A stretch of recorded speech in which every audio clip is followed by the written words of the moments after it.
Hey everyone, Jen Hatmaker here, your host of the For the Love podcast. You guys, welcome to the show. I know why you hit download. This is a special bonus episode on the podcast today, and I'm honored and I'm humbled that she's here.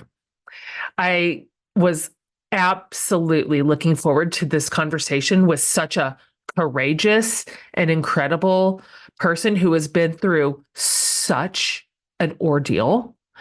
And I was really moved by how candid and honest and just kind of tender she was in this interview. So obviously, I'm talking about Brittney Griner. Oh man. I mean, as we all know, who didn't know? Who wasn't watching? Brittney was detained in Russia for nearly 10 months 2 years ago. You know, she's a world-class athlete, and she was going over to Russia for her international league, which she had done for 10 years. And after a nearly empty cannabis oil vape and cartridge was found in her luggage, she was taken to Russian jail. It was deemed a wrongful detainment and sparked international outrage, obvious concerns over her safety. And so after a pretty arduous back channel negotiation, Brittney was released finally in a prisoner swap in December of 2022. So in her new book, which is called appropriately Coming Home, it just released on May 7th, she goes into pretty great detail about surviving the mental and physical trauma while detained and incarcerated and isolated for so long. It's unbelievable, frankly, you guys. And Frank, it's generous of her to give this much of her story to the wider public like this. And we get into it and she spares nothing. And really her writing the book and then talking to us about it she has to relive a lot of it. And so I'm grateful for that she's willing to tell the story at personal cost, and we're relieved to have her home. So we dive in today to the harrowing experience, the realities of what did it look like, day-to-day life in Russian detainment, how she survived it, what she learned, what she's hopeful for now. So just in case you didn't know, Brittney Griner is one of the most decorated and influential athletes of her generation. So not to put too fine a point on it, but she's an NCAA champion where she played for Baylor. She's a WNBA champion, two-time Olympic gold medalist, winner of the Best Female Athlete ESPY Award. She was the #1 pick in the 2013 WNBA draft to Phoenix Mercury, named Rookie of the Year that season, and then went on to lead the Mercury to the 2014 WNBA championship. She's a member of the W25, WNBA's 2021 list of the top 25 players of all time. She's a 9-time WNBA All-Star, and Brittney is the first openly gay American pro athlete to sign a major shoe and apparel deal with a little company called Nike. Outside of that, she's a huge supporter of LGBTQ plus causes. She's worked with the It Gets Better Project and other organizations that serve youth facing harassment and bullying. She's a native of Houston, proud daughter of a military vet and retired law enforcement officer. And so she's also partnered with organizations serving veterans and people experiencing homelessness. She's not just a world-class athlete, she's a world-class person. She's married to Sherelle Watson, who she met at Baylor.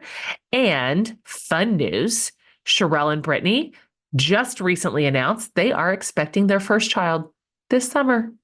Everything's coming up roses for her. I'm so happy for her.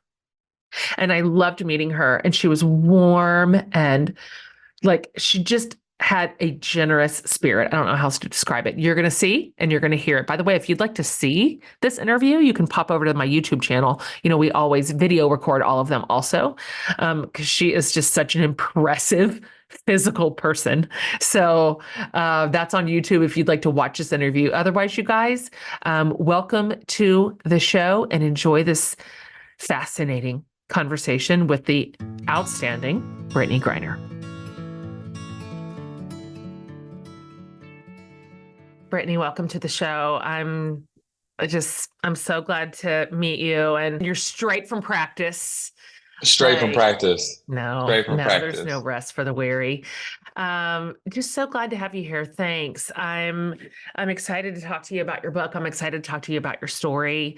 It must, there's got to be a bit of a strange sensation for you because all of us, meaning the world, feel like we know you and we know so much about you and we have been so invested in you and in your story and in your return. And um, it's it's crazy to have such a community of folks like who've been rooting for you from afar. And so it's just great to see you just being here. Just look at you. There you are, just normal, just at your house. It's just like a miracle. Yeah, It's it is. amazing. No, definitely a miracle. Definitely. Yeah. Definitely. 100%. He's got a book coming out, and I'm excited to talk to you about it. Let me ask you this first, before we get into it. Just writer to writer, how'd you find the writing process? It's no joke. Like it's no joke to write a book. It's not. It's no small ordeal. I was very lucky. I had a great writer, had a great, just great whole team, editor, everybody. They understood that this was challenging, at the same time and triggering. So there was times where I just needed a break. I can't talk right now. And they were definitely understanding and made the process so good for me. Mm, right. You went back into the darkest days of your life, and it's almost like a reliving, which goes back to my original comment to you, which is thank you for this labor. It's a labor of love to bring this story into the world, and knowing that it's going to serve a lot of people in a lot of ways doesn't make it any easier to go back to the mat on it and dredge it back up and really in full detail. Not from even a high level, but like you're back in it. And so it almost needs its own recovery process, the retelling of it. Yeah. How are you feeling? Does it come out May 7th? May 7th. Yes, ma'am. Yeah. Yes, ma'am. How are you feeling about that? I'm feeling really good. A little nervous, a little anxious about it. You know, you never know how people are going to react. You're always going to have the great, but then you're also going to have the critics. But I didn't write it for the critics. I wrote it for the people that really wanted to understand and um, that really wanted to hear this story all the way through. That's right. That's right. And I appreciate that because as mentioned, like we were watching and we cared and we were so worried for you and invested in your return and injustice and so many days, just so many days. And so it's a gift to the world. And I love how you said you're not writing for the critics. It took me a while to learn that. That's just writing for the critics shows when you're doing that. And it also shows when you're writing from the heart for the people that love you. Let's talk about your story a little bit, particularly that you've really unfolded here in the book, and you've included the wider version of your story too. It's obviously the Russia portion of your stories there, but this is also you on a page, and which is its own unique labor as well. So I appreciate your generosity. Let's start here. I think one of the details that sticks out as you tell it and as we watched was like leading up to that horrible day in Russia was what truly was like a series of unfortunate events. They like this domino effect of things that had to happen in order to escalate this situation like beyond all comprehension. Reluctantly deciding to do another year in Russia, starting there, like that started back on American soil and packing at the last minute and then getting profiled. I wonder if you could walk us through those earliest moments, when you're just living your ordinary life, doing ordinary things. Was that your 10th year, I think, that you traveled to Russia? Yes, it was. It was. It was my 10th year. So, I've done this trip so many times, too many times at this point. I was having a great Valentine's Day with my wife. She normally plans everything, but this was my year to surprise her.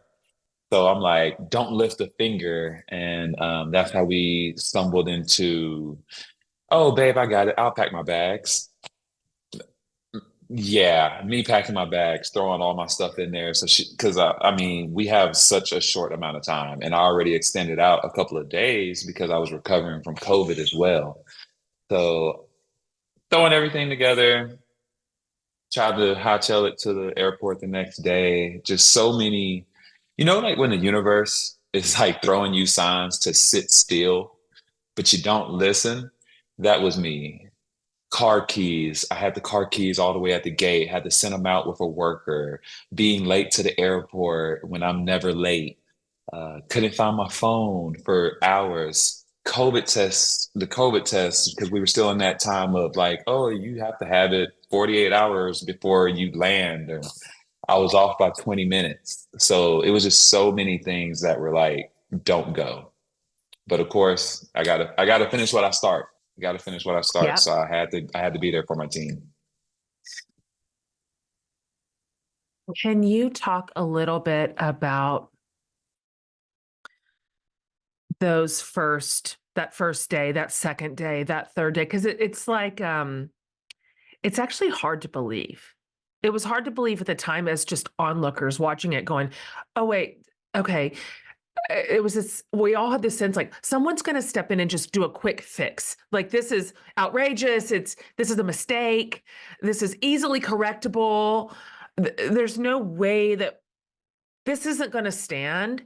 And I can only imagine how it felt. I can't imagine actually how it felt for you. And I'd love to hear you talk about the earliest days. And I'm wondering if you were like us thinking, surely this is going to course correct like any second here.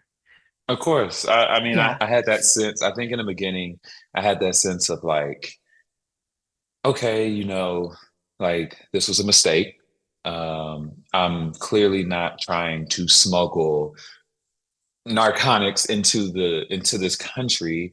It's such a small, empty, barely empty, cartridges, and I'm like, somebody's gonna step in and help me out with this. Maybe it's a mark on my traveling, like I get screened more, or they kick me right out, right then, right there, and just say, hey, like we're putting you back on a plane back to the U.S. Something.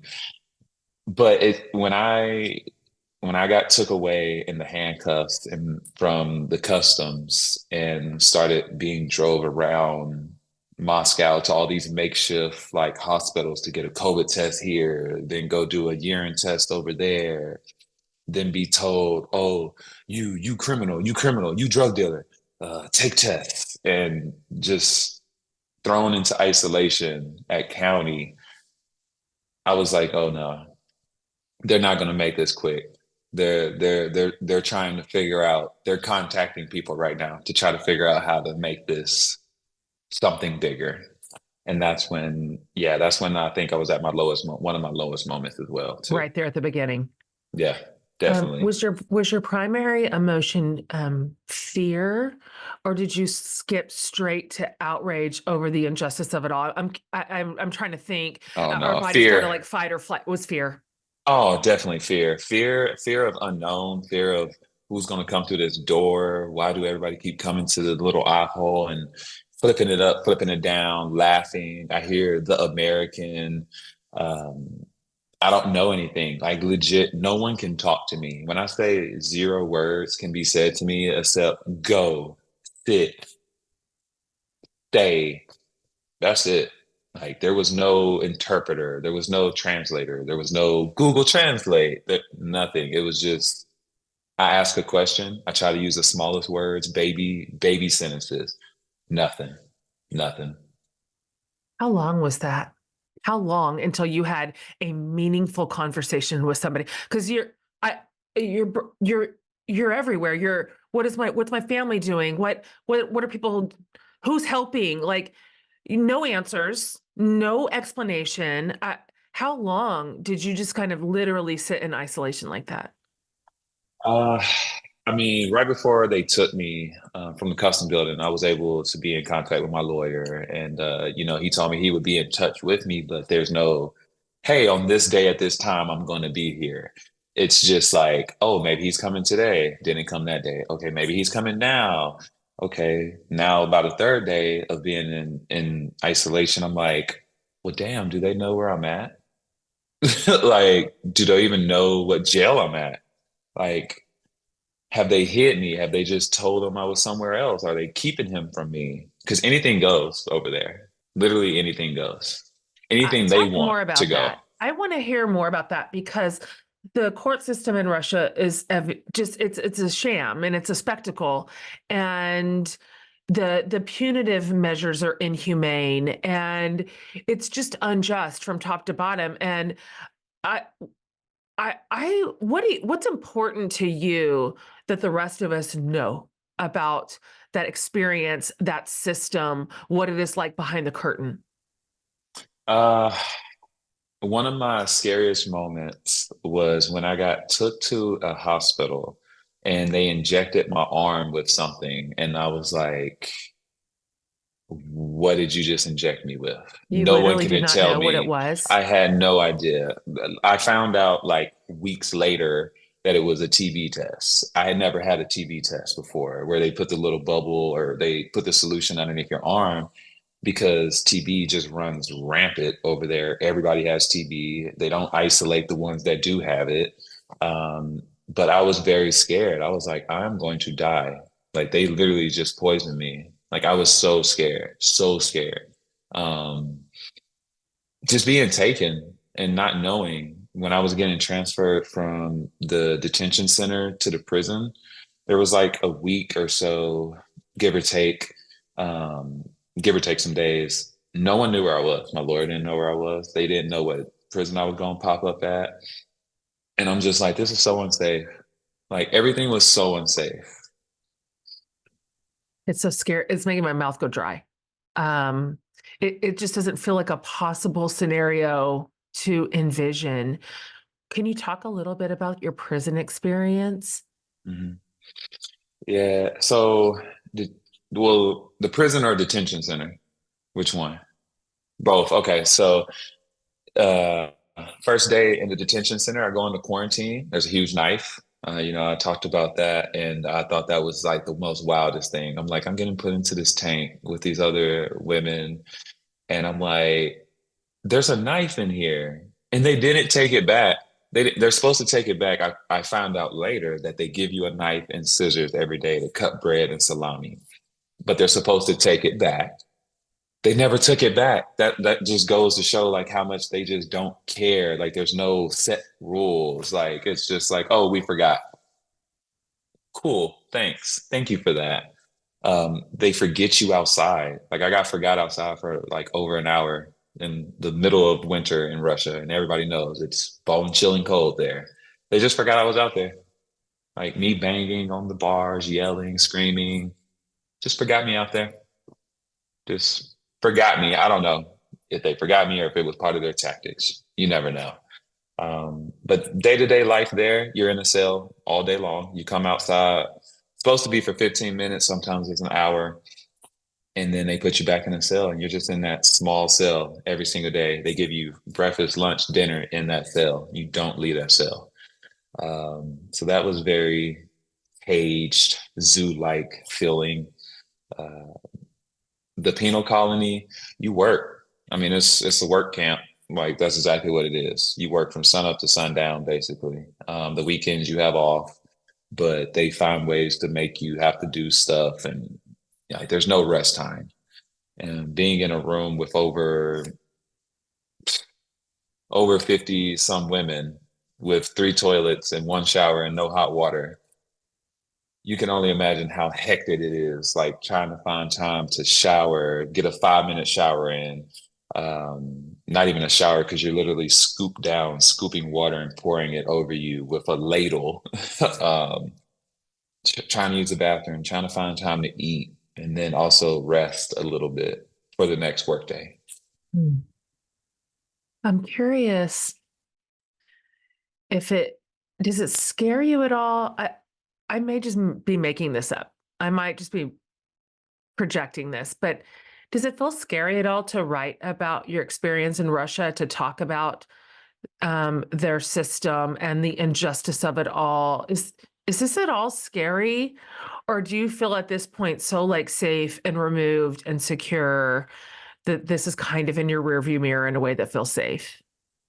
Uh, somewhat safe, but not in full, honestly, because history has proven that borders, seas, rivers, it doesn't matter. If someone wants to get to you, they will get to you. He will get to you. Say it like that. So definitely some fear in there, but I feel like I have to talk about it, and I have to talk about it to put it out there to readers because I was oblivious. I was oblivious to all this. Like, I knew we had like I knew about Americans being taken, and I've seen some Netflix series taken and all that, and all these different things, but you don't really understand it until you live it or you're close a part of it. And we have to shed light on it so more Americans can understand and know, and they can go and reach out to their senators, reach out to Congress, reach out to our president, write letters, blog, everything we can to make as much noise as we can to bring these people home. Because when I say everyone deserves to come home, it does not matter about the, it doesn't matter about your alleged crime. There's still conditions to that. Just because you commit a crime allegedly does not mean that you are subjected to any harsh, cruel conditions or punishment.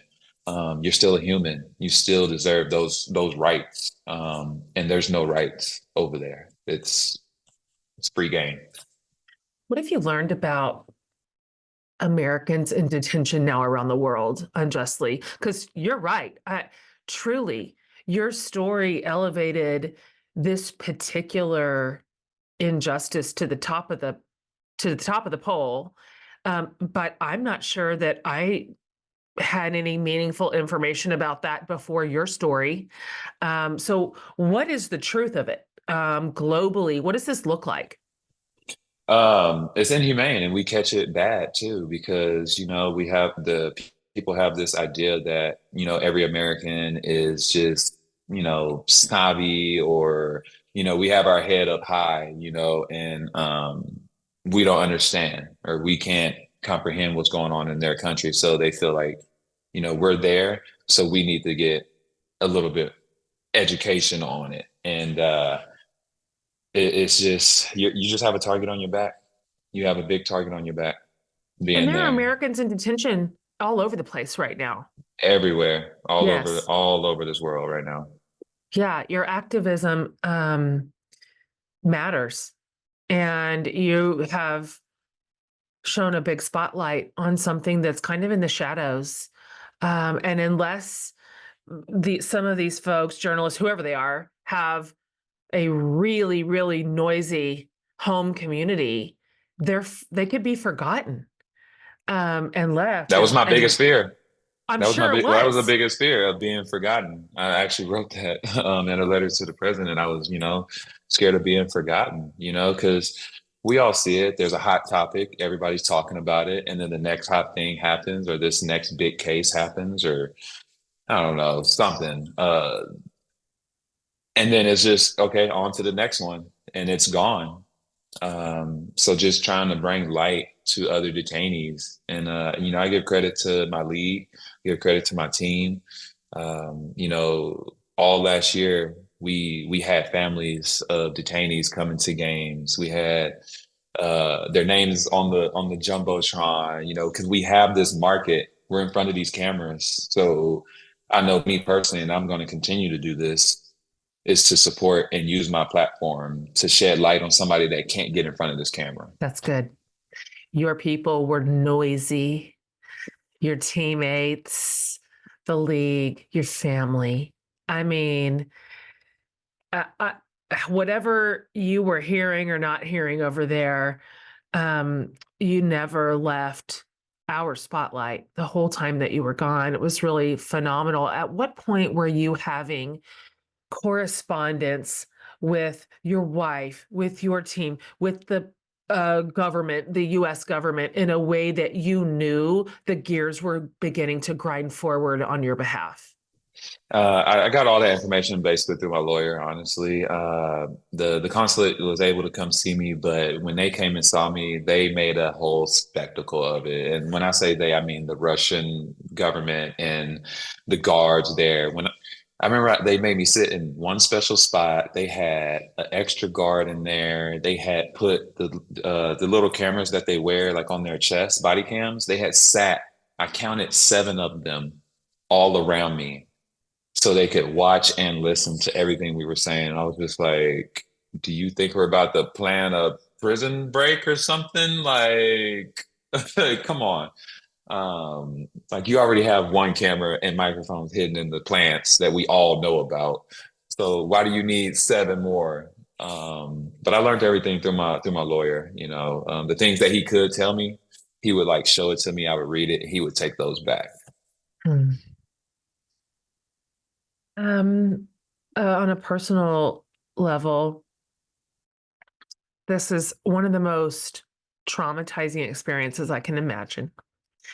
What does trauma recovery look like for you? Because you've come back, and if, for us looking in, you've re-entered life. You're back on the court. You're back at home. You're having a baby. Like life is like re-emerging, and you're back in your skin. But the interior trauma of an experience like this is so severe. Um, I wonder, what does this kind of care look like for you to really heal truly from it? Uh, it's up and down. I would say it's a roller coaster at times. That first year being back, I had a lot of highs, a lot of lows. I would be okay, and then I wouldn't be okay. I had times of just being super depressed, and then I had times of like just I was super happy for some reason. Things were triggering, like being cold in the house. I didn't recognize it at first, but my mood had shifted. And I think my wife had noticed it too, that I was just a little bit more snappy, a little bit more on edge. And then I finally realized like, it's because I'm cold. Like I was so cold in those cells and I couldn't warm up and I used to love being cold in the house, like turn the thermostat all the way down. But now I'm like, no, I can't do it anymore. I have to be hot. And I can't sit in one room for a very long time. We used to love to just sit in the bed watching Netflix all day. You I start to have to feel get out the caged room. in. Well, I feel like I'm back in the detention center because all I could do was sit on my bed the whole day. So that it was just different little things. But I will say, like talking to a counselor that understood, that was big for me because a lot of people, it was like go to a support group, but it's like, where is there a support group where someone was held, in a prison overseas? Right, right. They're they can't relate. Yeah.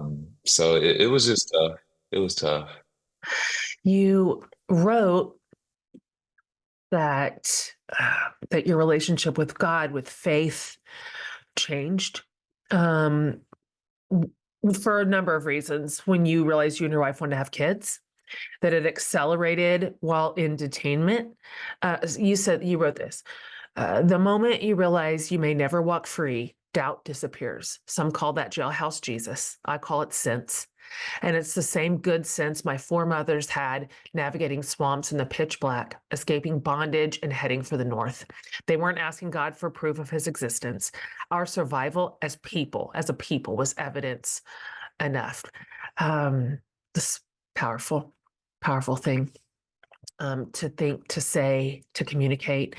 I'd love to hear a little bit more about that. What faith has meant to you, maybe both before and then during and since, and how that shifted, if it did. Hmm. Yeah, I think being powerless, a lot of times we're in control. We're in control of the things we do. We're in control of a lot. Or we feel like we're in control a lot in our everyday lives. But being over there, I was such in a place of I need help. I couldn't control anything. It was out of my hands. I had to rely on something or I would have went crazy.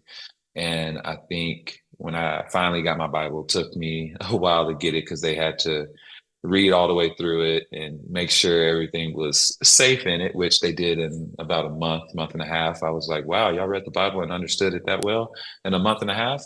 It's pretty good, especially if you can't speak English. That's pretty good. Um, but once I got it and I was reading, there was little stories here and there throughout the whole Bible where it meant more to me. Like I could relate more. And it just hit closer to home for me. And my faith was growing right before this detainment already. Anyway, I had just told my wife, I was like, I want to find a church here locally. We want to have kids. I want to raise them in the church, and we were on the up and up. And then I just had to do all the groundwork by myself there, which is the Bible. I would literally have Bible study on Sundays, and I mean, I would just write what I could comprehend, and I would write how like it applied to my life or how it could apply to my life moving forward. Um, and I think that's what got me through, honestly. Mm, that's pretty profound. I'm going to ask you a question. It's kind of lies at the intersection of both your experience and a conversation that is absolutely in the zeitgeist right now. I mean, obviously, the world's been watching Caitlin, Clark, and the college girls right now making a real run. And for whatever reason, because there have always been like elite athletes in the league like you and coming up through college at Baylor. And for whatever reason, the conversation is elevated around their experience this year.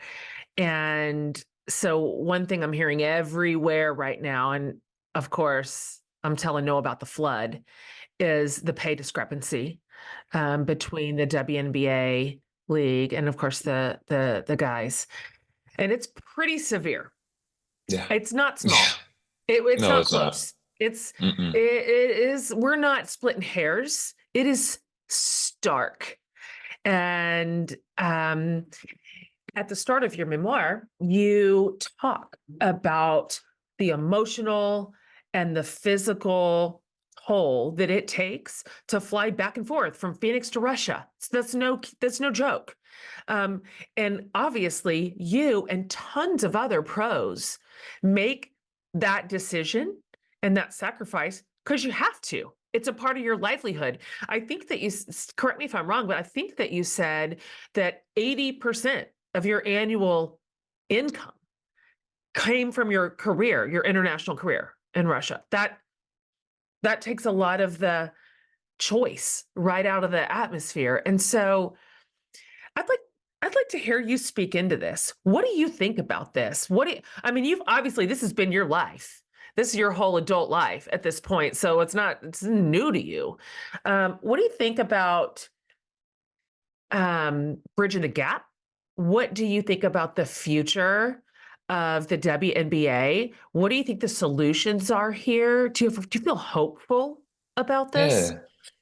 Yeah, so I definitely feel hopeful, and I think that the future is bright, honestly, moving forward. Like you said, with Caitlin, Angel, and a lot of others, and still some still in college to this day, right? Still in college right now that will be coming out, in the following years. It's just such an enticing, like, just energy that's going on right now, and we have a lot of new fans that are crossing over and become and picking up our game, which is great because now we can make more noise about it, and people are finding out and saying, well, this is so unjust. And it is. And we need you to come to the games. We need you to keep talking. We need you to keep challenging. And, if you want to change something, you got to buy into it. So we need everybody to buy into it. We need to challenge these companies to stop just checking a box and saying, "Oh, we fight for equality. We had a month. Oh, we had some shirts." Like that's cute. That's a step, but we need you to put dollars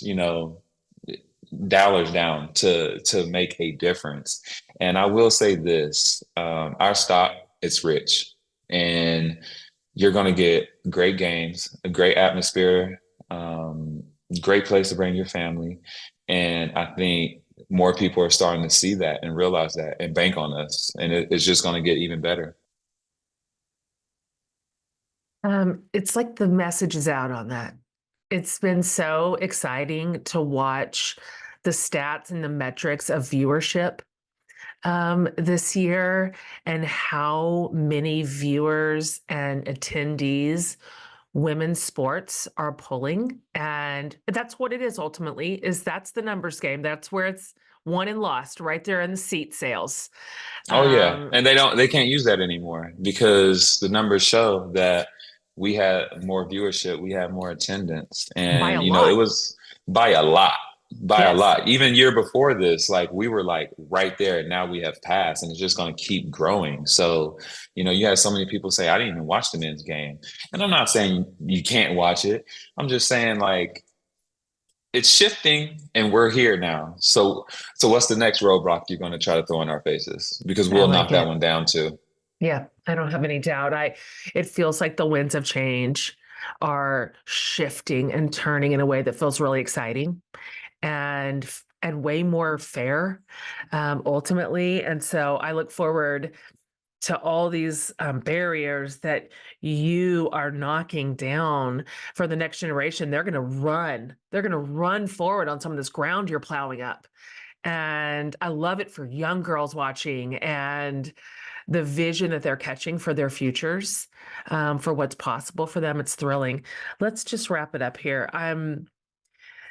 I mentioned this earlier, and I do not mean this in a trite way, because there is no possible way to have experienced all you've experienced and then just tie it up in a tidy bow and it's a shiny story. And that's just not true. That's not how trauma works. You lost almost a year of your life, almost a year. It was so long and scary. Um, and those aren't days you'll ever get back. But it is wonderful to see you thriving and flourishing again and being in your element. I'm so excited for you and your wife. You're having a baby. Oh my God. You're going to have a baby. Your baby's due this summer. Yes, yes, coming really soon here. You're Really soon, really soon. So I'm super excited. I'm so going to excited for have that. book and baby. I mean, this is a year. This Oh yeah, it's year a good feels like year. redemption. It is. And it does feel like that. I actually feel like a basketball player again too. Last year I didn't feel like a basketball player. Like I didn't feel like me. And I finally feel like me now. And it What is just that feels great. about? Why? What did it just take time? It just took a lot of time. Sitting there in those cells for so long, losing as much muscle mass as I did, trying to put it back on, having setbacks and all these different pains and things popping up. And my diet had to change a little bit. It was just so much where I just didn't feel like myself. Like I look back at films and I cringe. Like I can't watch my last year. Like yeah, I just can't. Like it makes me want to cry, honestly, looking at myself out there. And I know it wasn't my fault, like why I look like that, but at the same time, I'm such a competitor. Like I'm just like I should have been able to get back quicker. Like I should have been able to bounce back quicker. But that's just my overachiever expert like mindset of an athlete. So of course I'm hard on myself. That's just what you get for being a champion for so long, is you don't have another gear. It's the only way you know how to operate. I'm so glad for you. I'm so glad that you're home and safe. I'm so glad that you have recovered and you're recovering. And I think I'm looking forward to you having the experience of having your book in people's hands for them to read your full story because you're pretty candid. There's a lot in there. You didn't hold a lot back, and I'm I'm excited for the response you're going to get. And I think it's going to blow your mind. And I think it's probably going to go beyond what you even expected and meet people in certain places that you couldn't have even predicted, but that somehow your story matters to them and it means something and they take something from it into their particular experience. And I just hope that you get back a millimeter of all you've put out, of all that you've given to your fans, to your family and your teammates, and to the world. I hope that you receive some of that back and it feels like a really big rock in the river of your healing story. Um, and then you'll forget all about it because you won't have any sleep because you're going to have a baby. I That's know, it. right? It's That's just it. going to Enjoy be, it. yes, yes. We cannot wait for that. I just can't wait to come home from a long day and like just the stresses of everything and then just see this ball of joy. And then it all doesn't matter. Like all that matters is baby right there. So, It's real. You're yeah. right. And boy, you've got a lot of pavement in front of you. That's really exciting and you deserve it. And I'm excited for the joy that's still about to onboard in your life. And I hope the trajectory is up forever. Can you tell my community where they can find your book? This episode will be coming out right about the time it releases, but if it's a little bit before, where they can pre-order it and all that. Yeah, I mean, you can find it at any local bookstore near you, online, audiobook, as well as hard copy in stores close by you, May 7th. Yeah. Yeah. Yeah. Good for you. Good for you. Thanks for being on today. Thanks for coming after practice. The way that I just said yes to a podcast after a long day I just said no. So thanks for saying yes. Thanks Oh, for no, being here. I'm so happy I to have met appreciate you. it. I'm just cheering for you. Thank you. Thank you. I really appreciate Welcome. this so much.